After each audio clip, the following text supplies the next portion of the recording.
என் பொண்ணுக்கு கல்யாணம். சரி, ஓகே. நீங்க வந்து ஆசீர்வாதம். என்னைக்கு இது? இது வந்து ஜூலை 10ஆம் தேதி. இப்போ நான் ஒரு படம் ஒன்று ஆரம்பிக்கிறேன். அதில் ஒரு சின்ன ரோடு ஒன்று வச்சிருக்கேன். பண்ணி விட்டுருவோம். ரொம்ப சந்தோஷம் ஐயா. மகள் திருமணத்துக்கு பத்திரிகை கொடுக்க போனவருக்கு இப்படி ஒரு இன்ப அதிர்ச்சி கொடுத்துட்டாரே. என்கிட்ட பிள்ளைமணி எல்லா படத்திலும் நடிச்சிருப்பான். நீ மட்டும் நான் பார்க்கலையா? நீ வந்து கலைப்புலி சேகர படத்தெல்லாம் பண்ணியிருந்தா எனக்கு தெரியும். டிஆர் அவர்கள் கிட்ட இருந்து இதை எதிர்பார்க்கவே இல்ல. பண்ணிடுவோம். ஓகேங்க, எடுத்துட்டியா? அட என்ன மனுஷையா அவரு. நிச்சயமா இது எல்லாரையும் நெகிழ வச்சிருக்கு.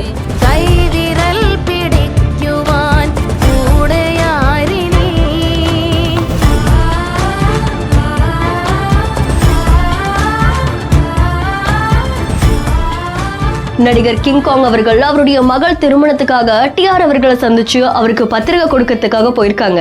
அப்படி போன உடனே டிஆர் அவர்கள் அவரை பார்த்து அசந்து போய் ரொம்ப சந்தோஷப்பட்டிருக்காரு. ரொம்ப நாள் கழிச்சு ஒரு நபரை பார்த்தா எப்படி ஒரு சந்தோஷம் இருக்குமோ அப்படிதான் இவரும் அவ்வளோ மகிழ்ச்சி அடைஞ்சிருக்காங்க. அதை தொடர்ந்து கிங்காங் அவர்களுமே என்னுடைய மகள் திருமணம் வச்சிருக்க வந்துருங்க அப்படின்னு சொல்லி பத்திரிகையை கொடுத்திருக்காங்க.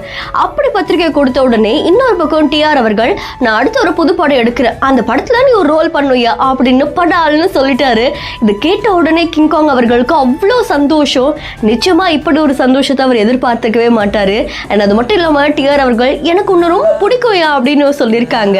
நீ இது வரைக்கும் என் படத்துல நடிச்சது இல்லைல்ல, நிச்சயம் இந்த படத்துல நீ ஒரு சின்ன ரோல் பண்ணும் அப்படின்ற மாதிரி பேசியிருக்காங்க. இந்த காட்சிகள் சமூக வலைதளங்கள்ல வைரலா பரவிட்டு இருக்கு. இந்த வீடியோ பத்தின உங்களுடைய கருத்துக்களை கமெண்ட்ல சொல்லுங்க. மேலும் வீடியோஸ்க்கு பிஹைண்ட் ஃபாலோ பண்ணிக்கோங்க.